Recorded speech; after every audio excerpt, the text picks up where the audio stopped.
Napapansin ko nga si Chuchu ang hilig tumambay sa halaman, lalo na paggabi. Napansin ko nga rin ang hilig-hilig niya sa spotlight. Feeling ko best friend ni Chuchu yung mga spotlight sa halaman. Kaya nga naisipan ko nang i-unbox tong nakita ko sa TikTok. Innovative LED string lights. May kasama na pala tong solar panel. Yung stand pala nito pwede nyo itusok sa halaman. Pwede rin naman kahit sa inyo ilagay. Pinakulimlim ko nga muna yung araw para may ayos ko na. Dito ko pala naisipan muna ilagay para nga masubukan lang. Waterproof sockets and rubber white provide a longer lifespan in outdoor settings. Easy connectable, long wire length. Pwede mo nga siya kahit saan i-install, outdoor or indoor. Pwede nga rin to sa mga events. May on and off, may iba't ibang modes pala ito.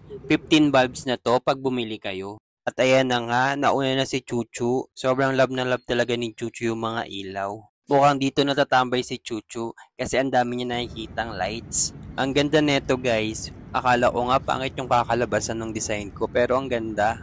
Ito nga si Chuchu nag-i-enjoy. Check the yellow basket sa baba.